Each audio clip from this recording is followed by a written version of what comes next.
Welcome to the 1986 heavyweight bout between Mike Tyson and James Tillis in Glen Falls, New York. Let's now join our ringside announcers. And now, here comes 19-year-old Mike Tyson as he emerges from his locker room and comes toward the ring. You will note one of the characteristics which sets Tyson apart. He wears no robe. He wears no socks with his boxing shoes. He says that makes him feel more like a warrior, more like a gladiator as he entered the ring. He'll be 20 years old on June 30, can eclipse Floyd Patterson as the youngest heavyweight champion of all time if he wins the title anytime before May 5, 1988. And there is already discussion behind the scenes in boxing of a possible match between Tyson and WBC heavyweight champ Trevor Berbick as early as December of this year. But first, he must get by this fight against James Quick Tillis. And we'll be back for round one right after this. Back in Glens Falls, New York, as you look at the tale of the tape between these two heavyweights, the significant stat there, both fighters entered the ring somewhat lighter than in their more recent appearances. Tyson, in his last fight against Steve Zowski, was over 220 pounds, today at 215. And Tillis, in his most recent bout with Terrell Biggs on January 25, fought at over 214 pounds. Today he is 207 3/4. The referee is Joe Cortez. There are 3 judges who will score the fight on the round system with supplemental point scoring in case of a draw. 3 knockdown rule is in effect. No standing 8 count. The mandatory 8 count is in effect. Tyson in the black trunks and James Quick Tillis in the white. Customarily, Mike Tyson does not feel his opponents out in round one. He tries to take them out. He tried to take Quick Tillis out with that first punch he threw, and Tillis showed why he may be a little bit different. He moved right out of the way of it, and Mike missed by quite a bit. The key to the fight will be Tyson cutting off the ring and pinning Tillis in corners and on the ropes like he did right there. Quick Tillis is 7 pounds lighter than when he fought Terrell Biggs. That would indicate, the look of him would indicate he's in much better condition. I think the postponement allowed him to get in better condition, will allow him to move more. The question is, how long can he move? His record is he's dangerous early, Jim. Can hurt you with either hand early in a fight, but has always faded and tired badly.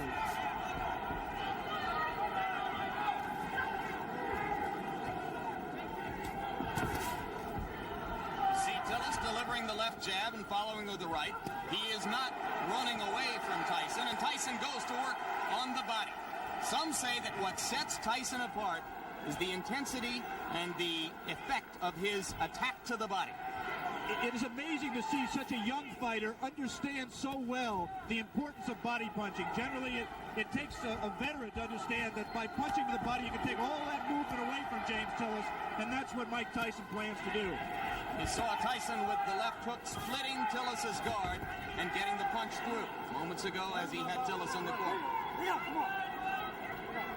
Joe Cortez, the referee, the only one of the 3 judges in Las Vegas a few weeks ago who scored the Larry Holmes-Michael Spinks fight in favor of Holmes. That was an excellent right uppercut by Quick Tillis, which is a punch that should be effective against someone who comes in burrowing in like Tyson does. For some reason, Tillis landed. He was so shocked he grabbed.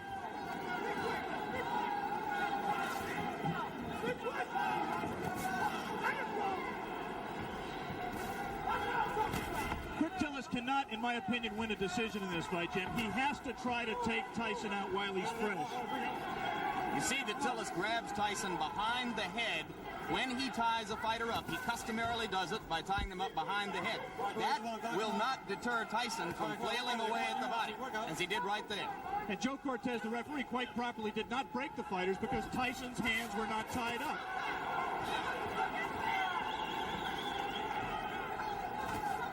Again, the right uppercut just missed that time by Tillis. Late in round one, a round in which Tillis has not acquitted himself too badly, as he has managed to stay away from Tyson's thunderbolts, although he just took a right hand. We'll be back.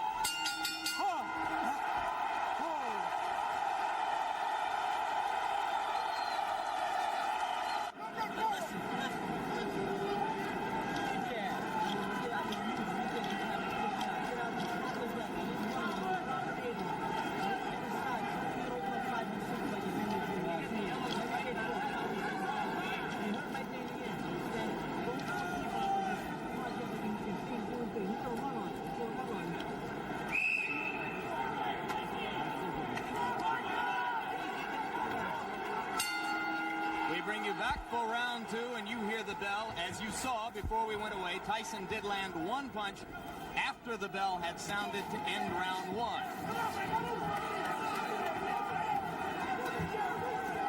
Most people in boxing, if they're looking for a way to beat Mike Tyson, believe it will be done by a fighter who is able to move and punch effectively on the move, as Henry Tillman did in winning 2 fights from Tyson in the Olympic trials as amateur. All right, bring out, clean. Come on. Tyson just landed 2 solid left hands. The difference, obviously, is here Mike Tyson has 10 rounds to wear down his opponent. He had to go all out in the 3 rounds amateur limit. Lost to Tillman in the Olympic trials. Right hand lands flush on the cheek of Quick Tillis, but that was an extended right hand. He was not in close enough to do maximum damage. Yeah, but he's not letting go of Mike Tyson. He might be shaking his hand, which generally means that he was hurt by the punch, even though it was, as you say, extended.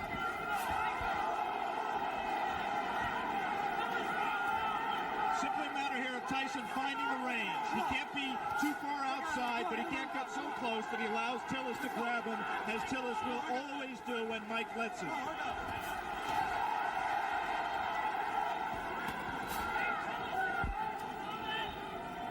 Tyson can be hit. He was openly disappointed with the number of times that Steve Zowski landed on him in his last fight. Any custom auto-trained fighter prides himself on his defense. And Mike really was disappointed that Zowski hit him with some right hands, really silly right hands that he should not have been hit with. It was just a loss of concentration. The right hand by Tillis was blocked there. A jab by Mike Tyson, a rare punch for him in his first 19 fights. A punch that he is smart enough to know that he's going to need if he's going to move up to world-class competition. He's been using it more in training and says we'll see a lot more of it in this fight. He just tried it there until Tillis knocked down 2 of them.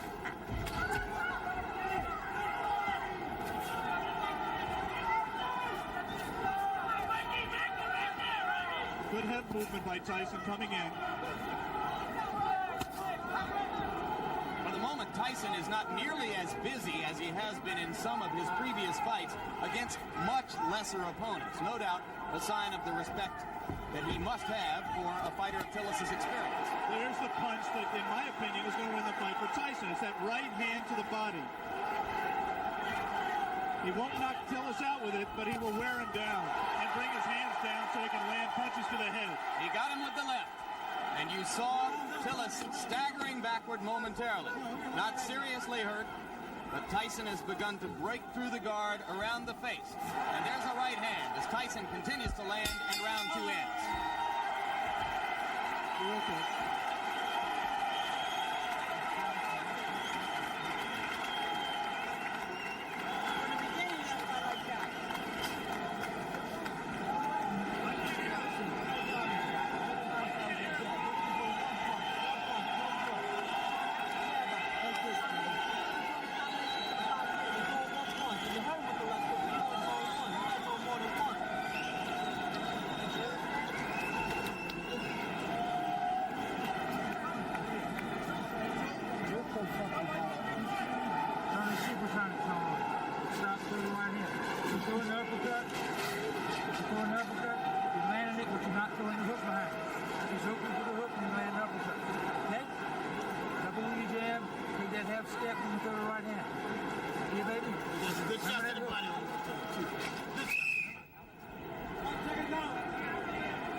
Civic Center, almost all of them rooting for the fighter that Upper New York State thinks of as its own Mike Tyson.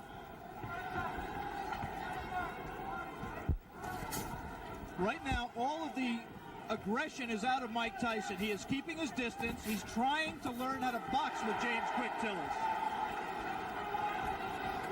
It is not, or has not been to date, his fight. So if Quick Tillis has done nothing else, at the present time, he's taken Mike Tyson out of his game plan. Tillis tying Tyson's left arm up there. Tillis' trainer and co-manager, Bo Williford, said that he had been working with him for the last 6 weeks, tying up Tyson's arms. At that time, Tyson got the left hand through again after ducking a Tillis punch. Just one punch for Mike, and that's not typical. He has to put punches together when he gets inside. Keep busy. Outstrength Tillis on the inside and let his hands go. He is being considerably more careful than in his previous 19 appearances. Remember against Jesse Ferguson, look at the hand speed by Tyson. That's one of the things that's astonishing, to see a man of this size and this build with such quick hands. We'd like to alert our local stations along the line that we'll be taking a station break right here at the end of this round, round 3.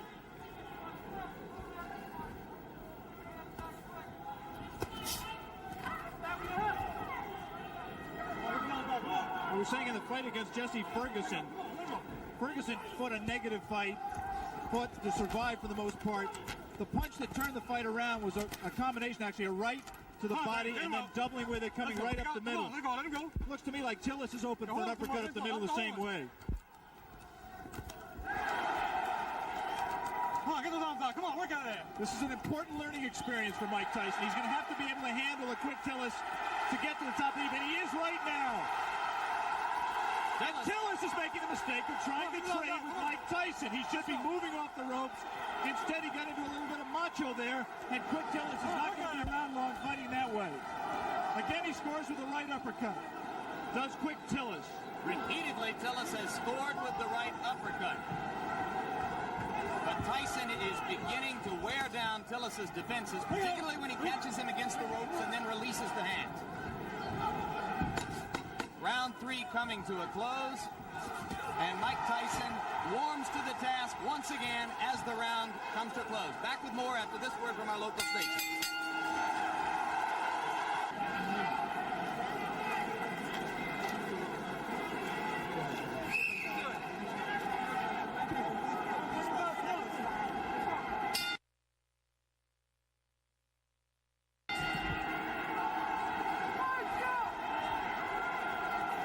Beginning of round 4, Jim Lampley with Alex Wallow in Glens Falls, New York. If you are scoring in rounds, as they do here in New York State, I had the first round even, and have given rounds 2 and 3 to Mike Tyson. Right hand lands on the point of the chin, but he didn't get all of it. And a good left hook by James Tillis. And again, inexplicably, quick Tillis grabs after he scores the best punch he scored in a couple of rounds. He should put punches together, punch in combination, and he might give Mike Tyson more trouble than he wants. He also can't lunge in with that left hook like that because he's going to get caught. And having felt what Tillis has to offer in the way of the uppercut and that one left hook which scored, Tyson now appears to be a little less shy about stepping up inside. Tillis is landing punches. He's landing hard punches, and interestingly, Mike Tyson is taking them. I mean, he doesn't want to get hit with them, but one of the questions about him, as it is with all developing fighters, is can he take a punch? Quick Tillis has had people like Carl Williams on the deck twice, Greg Page on the deck, Marvis Fraser hurt. He can punch when he's fresh like this. Switches left-handed. Tillis is a converted southpaw. Punches hardest with his left hook. Fought as an amateur. Fought as a southpaw as an amateur. Turned around in the middle of his amateur career.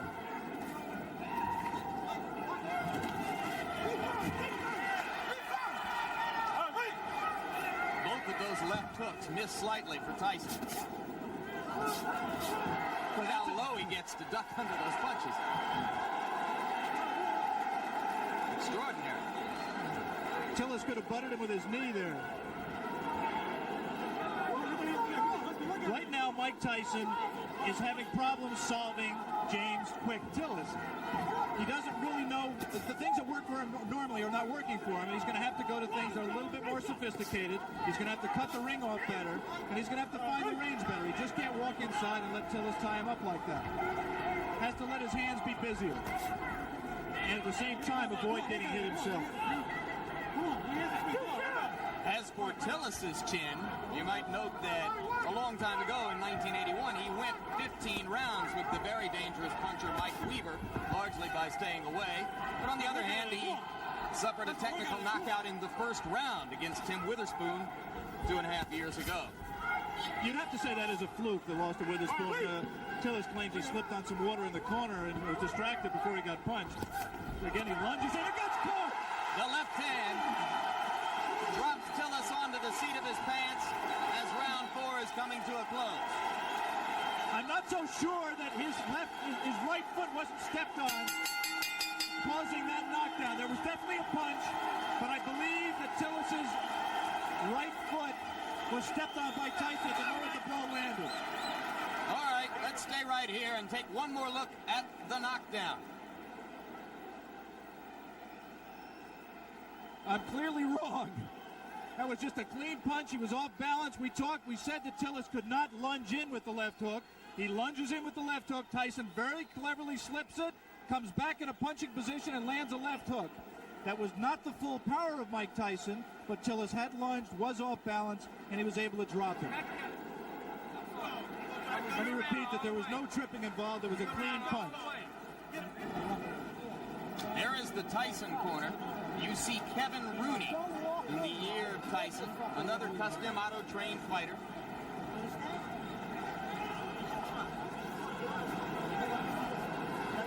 The longest Tyson bout was the fight against Jesse Ferguson. A TKO at 1 minute 19 seconds of the 6th round. Now round 5 begins here in Glens Falls.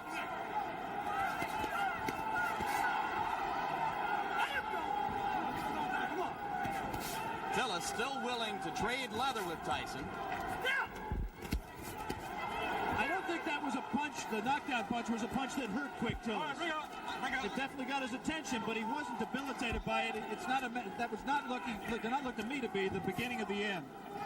He might have learned not to lunge so badly with the left hand, though. And there you see Tyson whacking away to the rib cage with the right hand. Again, Cortez warns Tillis for holding behind the head. Tillis switches briefly to southpaw and goes back. And again, he holds behind the head. Mike Tyson is not doing his job in those clinches. His hands are free, but he isn't using them. Right there, there's no reason for Mike not to rip punches to the body.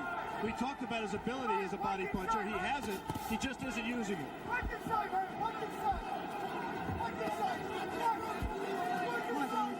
All right, bring it up.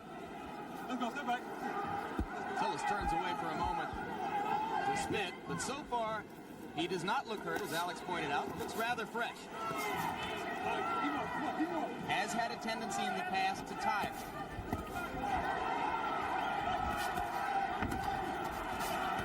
This is not a good round so far for Tyson, who is missing more punches than he lands.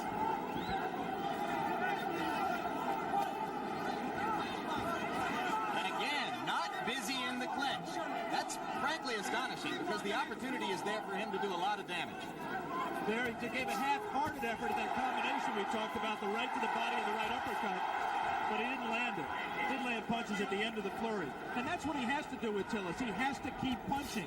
He's just letting isolated punches go. Like a single left hook, nothing behind it. He has to punch in combination to be effective. There's a great tendency here to compare Tyson to another young heavyweight, Olympic super heavyweight gold medalist Terrell Biggs.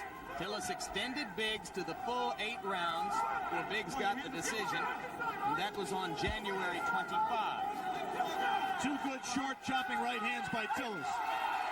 Tyson waiting for Tillis to open up, and those two body punches did get Tillis' attention, and he grabs. Just the grimace on his face alone, I think, indicates that Quick Tillis was hurt by those two body punches.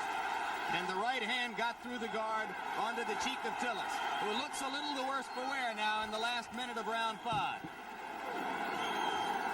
So after a slow first minute and a half in this round, Mike Tyson has reapplied the pressure.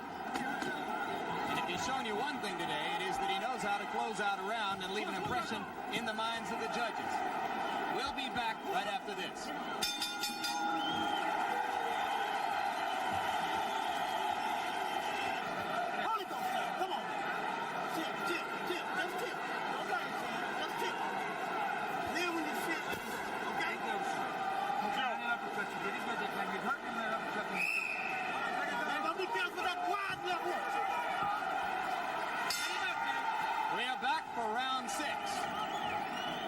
And it's a piece of trivia at best, but now Tillis has an opportunity to go farther with Tyson than any of his previous opponents if he can last past 119 of this round. Well, I think if Mike continues to fight this way, Tillis has the chance to break the knockout string. He's got to be busier. Tillis does have a tendency to tire very badly in late rounds. He was exhausted at the end of his 8-round fight with Tyrell Biggs, and this is a 10-round fight. But Mike Tyson has to throw punches that mean something and throw them in combination. Those are just arm punches. There's nothing on those punches. He's counting the number of effective punches that Mike is letting go. Let's go. He's just trailing Tillis around the ring. Not cutting it off effectively. Come on, work out of there. Come on, work out. Allowing himself to get tied up, accepting clinches. Now the crowd begins to implore Tyson to give them something a little bit more exciting than what he has demonstrated here.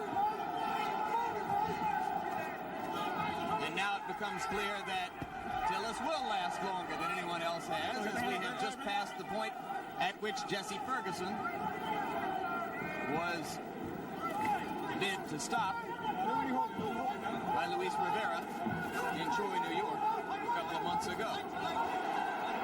That punch missed, despite the crowd reaction.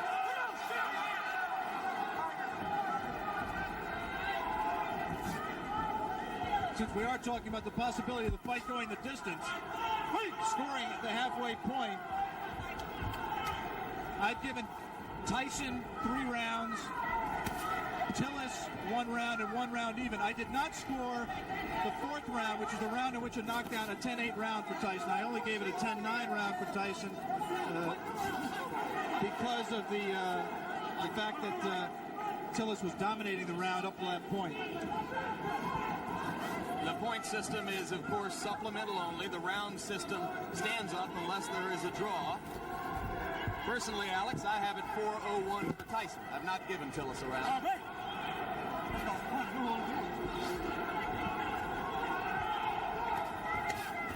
There are 2 ways of looking at what Mike is doing. One way is to say that he's pacing himself, he's waiting for the opening. The other way is to say that he's getting frustrated and getting taken out of his fight. There was moments ago a brief combination to the body of the kind of rapid-fire punching that you expect from Tyson, but that was one of a very few times, perhaps the only time in the bout when we've seen it. But again, he comes on at the end of the round. We are all the way through round 6. Mike Tyson and James Tillis will be back. We are back, and for the first time in a professional career which began 13 months ago, Mike Tyson enters round 7. Another heavyweight. Tyson with the lead in the fight to this point over James Quick Tillis, but fighting a curiously docile fight so far. Not nearly as busy or as aggressive as we've seen him in his 19 previous outings, which resulted in 19 knockouts. He almost looks right here like he's waiting for Tillis to make the fight, to come to him. In case you've just joined us, it is Tillis, the fighting cowboy from Tulsa, Oklahoma, in the white trunks, Tyson in the black. Tyson co-managed by Jim Jacobs and Bill Caton. Tillis co-managed by Bo Williford and Gary Bentley. One curious thing that we learned before the fight about Tillis' condition, we said he's always tired late. Bo Williford and Gary Bentley found out after the Biggs fight, through the doctor's examination, that James Tillis has a number of allergies. Among them, allergic to milk, citrus, and wheat, which could make things difficult for a fighter who, on the day of a fight, eats wheat cakes, drinks milk, and orange juice. Let it go, James. We have to assume that that was not his pre-fight meal today. He actually was eating mainly cranberry juice. But it has helped his stamina, and I think he also trained harder for this fight. He realizes this fight means everything to him. He has lost 4 of his last 5. And Bo Williford told me last night that if Tillis were to be knocked out today and wanted to continue as a fighter, he would do so without the help of Bo Williford. Yeah, this is career time for James Quick Tillis. Incidentally, if you're not a boxing fan and Tillis looks familiar to him, you may have seen him in the movie The Color Purple, where he had a brief part as Henry Buster Broadnax in the juke joint scenes. Spent 2.5 weeks with Steven Spielberg and crew in Los Angeles, where they called him Darth Vader. There's a right hand by Tyson. And the uppercut. Tillis is not noticeably hurt by that punch. But he's cut. There is blood above his left eye. Exactly right. Mike was a little bit extended with the punch, did not have the proper range for full power.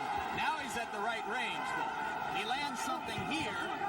This is where he can be effective. Again, not punching at the body when Tillis grabs him behind the head. Tillis landed a left. Didn't seem to faze Tyson at all. We will stay here between rounds, as it is Tillis who tries to flurry at the end of round 7, with the blood now seeping out from an apparent cut above the left eye. Bill Nunnery does the cuts. Well, actually, Bo Williford is doing the cut himself right now. Doctor in looking at it. As we look at Tyson's corner, the action is in the opposite corner, right there where they are working on James Quick Tillis' left eye. Let's take a look back at the action from round number 7.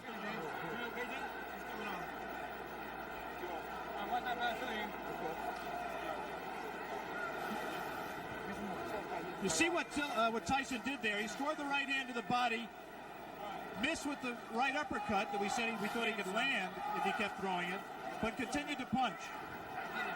And eventually that will pay dividends. He has to continue to back up Tillis and continue to cut the ring off on him to be able to score effectively. I want to give James Quick Tillis credit.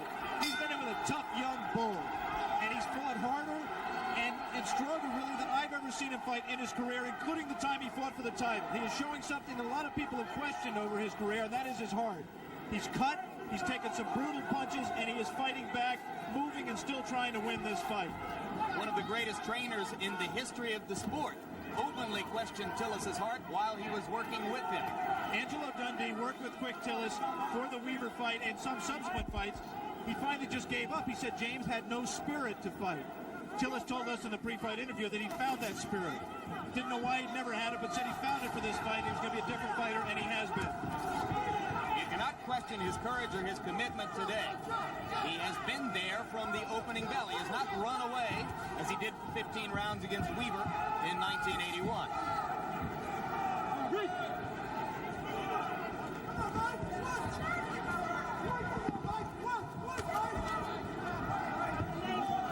Tyson looped that right hand, and you have to wonder if perhaps Tyson is getting a bit anxious. We are into round 8. The knockout string has been a prominent part of the marketing and publicity which has surrounded Tyson's rise. It won't be quite the same if he's 20-0 with 19 knockouts. There's no question that up till now, if the fight continues this way and goes to a decision, Tyson, in my opinion, will win the decision, but the Mike Tyson mystique will suffer. He has not scored a knockout.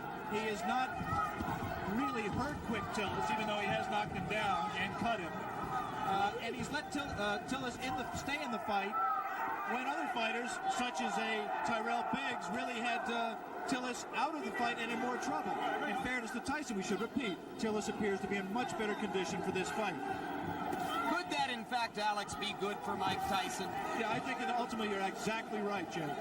This kind of a fight is absolutely essential to his learning experience. It's obvious for a fighter who punches with as much power and who places as much of his fight plan on power as Tyson does, that any kind of movement cuts down on his power because it doesn't let him set himself as well.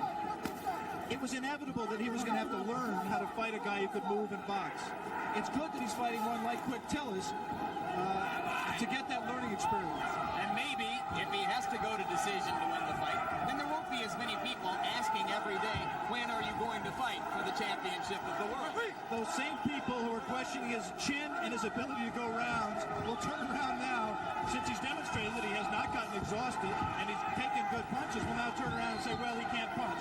Mike Tyson just went left-handed, and that was decidedly left-handed. It's the first time he's been that committed to a left-hand stance since his 4th professional fight. try anything new right now.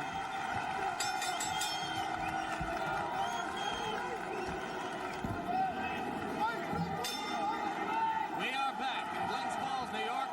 James "Quick" Tillis enters round 9 with 19-year-old knockout phenomenon Mike Tyson. And in Tyson's corner between rounds, trainer Kevin Rooney was imploring him to keep punching, not to stop punching, particularly in the clinches. Come on, work out, guys. Come on. Which is exactly what Mike just did. He was in tight, his hands were free, and he did not punch.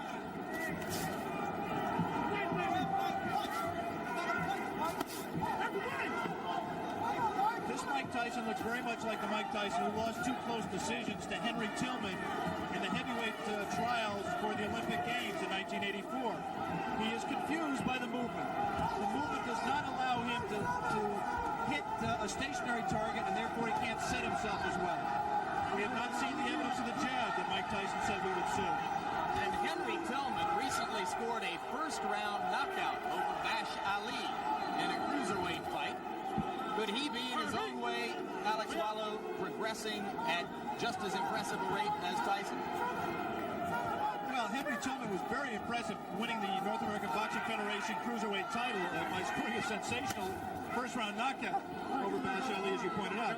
It's difficult to judge because, first of all, I haven't seen all of Henry Tillman's fights, and second of all, he hasn't fought in the same division as Mike. He's been fighting as a cruiserweight. There's not as much talent down there. It's difficult to say. I was very impressed with Tillman against Bash Ali. He will be inevitably a future opponent of Mike Tyson, as will Terrell Biggs and a number of other these young heavyweight prospects. Coming up immediately after this fight, our coverage of the Kentucky Derby, beginning of ABC Sports' run through the Triple Crown this spring. Right now we are in round 9. Mike Tyson well ahead in the scoring, or so we would judge it, against James Tillis, but looking for a knockout to keep his 19 knockout string alive. I'm not sure he is looking for a knockout, Jim. He certainly isn't fighting like someone who is. It's possible that, number one, he doesn't know how to knock Tillis out. Tillis has presented a problem to him in terms of power punching that he can't solve. But secondly, it's also possible that Mike Tyson is interested in how he is going to react to fighting rounds. He's heard all the doubters say he can't go 10 rounds or 15 rounds, and maybe he's in the back of his mind trying to find out exactly how he is going to respond in that kind of a fight that he is in no danger, in my opinion, of losing. Maybe in the front of his mind. 22 seconds remaining in round 9. More and more it looks as though Tillis is going to be able to go the distance. And Tyson again is not busy during the clinches when his hands are free and he has a chance to punch. Landed a right hand on Tillis' nose, but again from a long enough distance that it didn't damage Tillis. We have gotten to the end of round 9. We'll be back for the closer after this. We are back in Glens Falls, New York, round 10. The crowd tries to liven itself up to try to provide some encouragement to Mike Tyson. Most of them have come here today hoping to see a knockout and, frankly, expecting to see a knockout. Tyson tries to deliver with the right hand and steps in and throws the left. Tillis again ties him up.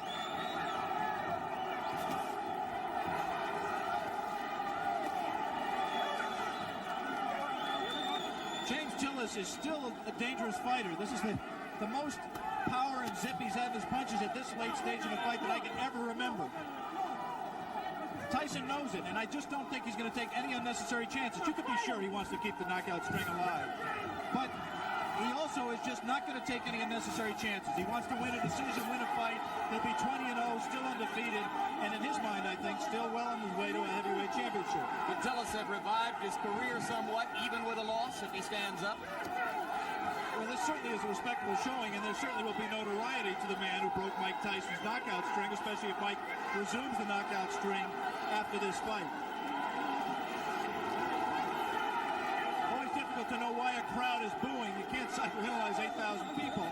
I think it's possible that they're disappointed in Mike's performance. They came here wanting to see him do what he's done in his previous 19 fights, and he doesn't appear at this point to be going all out to satisfy them. Landed the left hand, but Tillis stood right there. Cut is no longer a problem. It has been effectively stopped. Tillis comes straight in.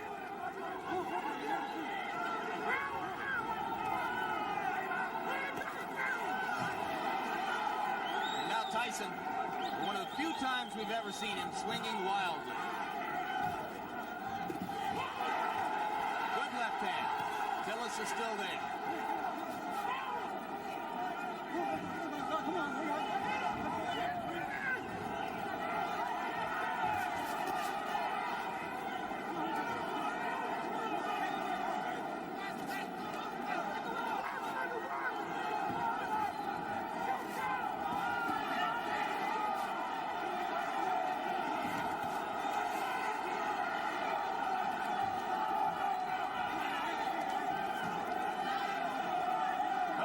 Very little doubt about the decision here.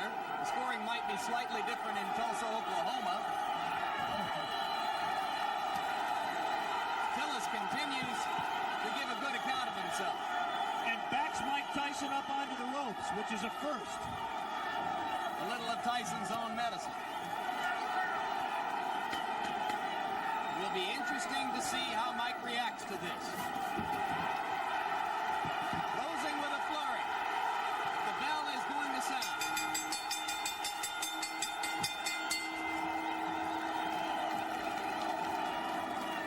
Big smile on the face of Bo Williford as he steps into the ring. I think he's quite proud, win or lose, of James Tillis. All right, now we are back live in Glens Falls, New York, and in the middle of the ring announcer Paul LaFleur with the decision Ladies and in this fight. gentlemen, here is the official score. Judge Bernie Friedkin scores it 6 rounds to 4. Judge Allen scores it 6 rounds to 4. Judge Tony Wright scores it 8 rounds to 2. Coming in by this decision and still undefeated, Mike Tyson. So for 19-year-old Mike Tyson, moved the record now to 19, or make it 20 wins, no losses, 19 of them by knockout. I'm Jim Lampley along with Alex Wallow, saying so long for now from Glens Falls, New York.